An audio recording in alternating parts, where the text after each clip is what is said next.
ആചാര്യ പാദങ്ങളിൽ പ്രണാമം. ശ്രീനാരായണ ഗുരുദേവന്റെ ഗദ്യപ്രാർത്ഥനയിൽ ഭഗവാൻ ഇങ്ങനെ പറയുന്നു: നാം ശരീരമല്ല, അറിവാകുന്നു. ശരീരമുണ്ടാകുന്നതിന് മുൻപിലും അറിവായ നാം ഇവിടെ ഉണ്ടായിരുന്നു. ഇനി ഇതൊക്കെ ഇല്ലാതെ പോയാലും നാം ഇപ്രകാരം തന്നെ പ്രകാശിച്ചു കൊണ്ടിരിക്കും. ജനനം, മരണം, ദാരിദ്ര്യം, രോഗം, ഭയം ഇവയൊന്നും നമ്മെ തീണ്ടുകയില്ല. 2024 സെപ്റ്റംബർ മാസം 21 ഭഗവാന്റെ 97ാമത് മഹാസമാധി എല്ലായിടത്തും ആചരിച്ചു വന്നു.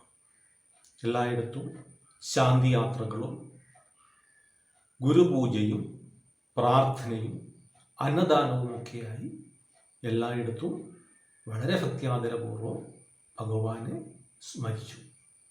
അങ്ങനെ കോട്ടയം ജില്ലയിലെ കളത്തൂർ 104 SNDP ശാഖയിൽ സംഘടിപ്പിച്ച ശാന്തിയാത്രയെപ്പറ്റി സംസാരിക്കുവാൻ വേണ്ടിയാണ് ഇത് പ്രാഥമികമായി സൂചിപ്പിച്ചത്.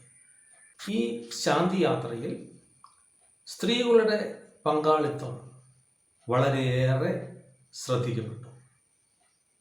ഭക്തി നമുക്ക് ആവശ്യമുണ്ടോ എന്ന ചോദ്യത്തിന് ഭഗവാൻ വളരെ വ്യക്തമായി തന്നെ മറുപടി പറഞ്ഞിട്ടുണ്ട്. ഒരു മതമെങ്കിലും പഠിക്കണം, കഴിവുള്ളവർ കൂടുതൽ മതങ്ങൾ പഠിക്കട്ടെ. ഭഗവാൻ മറ്റൊരിടത്ത് പറയുന്നു, മലയാളിക്ക് ശരിയായ ഭക്തി ഇനിയും വളരെ നാളുകൾ കഴിഞ്ഞേ ഉണ്ടാകും.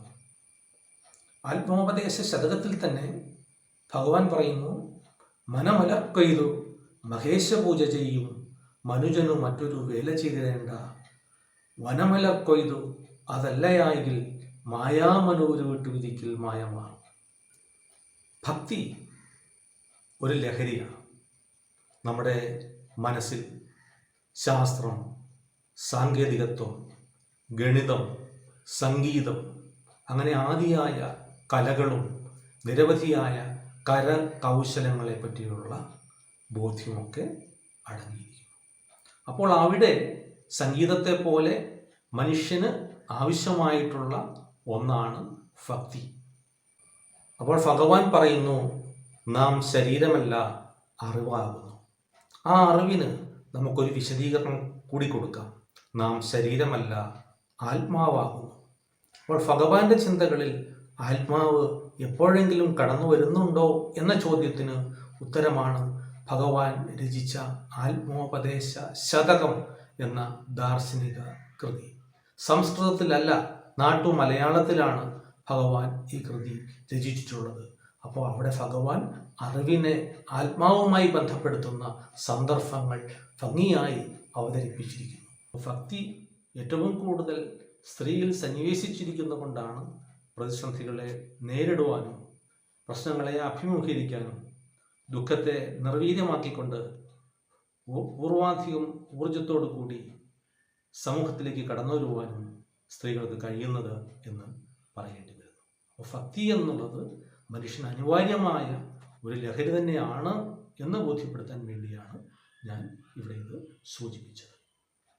മതം മനുഷ്യനെ മയക്കുന്ന കറുപ്പാണ് എന്ന് കാൾ മാർക്സ് പറഞ്ഞിട്ടുണ്ട്. മതത്തെ അങ്ങനെ വിശദീകരിക്കാമെങ്കിലും ഭക്തിയെ നാം അങ്ങനെ വിശദീകരിക്കേണ്ട ആവശ്യമില്ല. ഭഗവാൻ ആത്മോപദേശ ശതകത്തിൽ പറഞ്ഞതുപോലെ, മനമലർ കൊയ്തു മഹേശപൂജ ചെയ്യും മനുജരു മറ്റൊരു വേല ചെയ്തിടേണ്ട. വനമലർ കൊയ്തു അതല്ലയായെങ്കിൽ മായാ മനുവര് വിട്ടു വിധിക്കൽ മായമാറും. അപ്പോൾ ഒരുവന് മനമലർ കൊയ്ത് എന്ന് പറഞ്ഞാൽ ഭക്തി കൊണ്ട്, വിശ്വാസം കൊണ്ട്, പ്രാർത്ഥന കൊണ്ട്, ഉപവാസം കൊണ്ട് ഒരുവന് ഈശ്വര പൂജ ചെയ്യാൻ കഴിയാം, അല്ലെങ്കിൽ തൻ്റെ പ്രവർത്തനം കൊണ്ട് ഈശ്വരനിൽ സമർപ്പിക്കാം. അതിന് സാധിക്കാതെ വരുന്നവർക്ക് ക്ഷേത്രങ്ങളിൽ പോയി ആരാധന നടത്താം. അപ്പോൾ ഭക്തിയെയും വിശ്വാസത്തെയും ഭഗവാൻ എപ്പോഴും പ്രോത്സാഹിപ്പിക്കുന്നുണ്ട് എന്ന് പറയാൻ വേണ്ടിയാണ് ഞാൻ ഈ അവസരം ഉപയോഗപ്പെടുത്തുന്നത്. 1928 ജനുവരി 14 കോട്ടയത്ത് നടന്ന SNDP യോഗ വാർഷികത്തിലാണ് 108 SNDP ശാഖകൾക്ക് ടി കെ മാധവന്റെ പരിശ്രമത്താൽ രൂപീകൃതമായ 108 ശാഖകൾക്ക് ശ്രീനാരായണ ഗുരുദേവന്റെ തൃക്കരങ്ങൾ കൊണ്ട് രജിസ്ട്രേഷൻ നൽകുന്നത്. അങ്ങനെ 1928 രൂപീകൃതമായ ശ്രീനാരായണൻ ഗുരുദേവന്റെ തൃക്കരങ്ങൾ കൊണ്ട് അനുഗ്രഹം കൊണ്ട് രൂപീകൃതമായ 104 നമ്പർ കളത്തൂർ SNDP ശാഖയുടെ ശാന്തി യാത്രയെ പറ്റിയാണ് ഞാൻ പറഞ്ഞത്. അവിടെ ഉണ്ടായ സ്ത്രീ പ്രാതിനിധ്യത്തെ പറ്റിയാണ് ഞാൻ സൂചിപ്പിച്ചത്. അപ്പോൾ ഭക്തിയും ഭൗതികതയും ഒക്കെ വളരെ ഇഴചേർന്നു പോകുന്ന ശ്രീനാരായണ സംസ്കാരത്തിൻ്റെ ഭാഗമാകുവാൻ നാം വളരെയധികം ശ്രദ്ധ പുലർത്തേണ്ടതാണ്. പ്രസ്തുത ശാന്തി യാത്രയിൽ ശാഖയുടെ president Shri Salimkumar, vice president Shri Chandrahasan, അതുപോലെ ശാഖാ സെക്രട്ടറി ശ്രീ ബാബു സാർ, കുടുംബയോഗത്തിൻ്റെ ഭാരവാഹികൾ, വനിതാ സമാജം, യൂത്ത് മൂവ്മെൻറ്റ്, ശാഖാ കമ്മിറ്റി അംഗങ്ങൾ, ഭക്തജനങ്ങൾ എന്നിവരെല്ലാം പങ്കെടുത്തു. 104 നമ്പർ കളത്തൂർ SNDP ശാഖയുടെ ആഭിമുഖ്യത്തിൽ നടത്തിയ ശാന്തി യാത്ര ശ്രീ ബാലസുബ്രഹ്മണ്യ സ്വാമി ക്ഷേത്രത്തിലെ ഗുരുദേവ ക്ഷേത്രത്തിൽ എത്തിച്ചേർന്നു.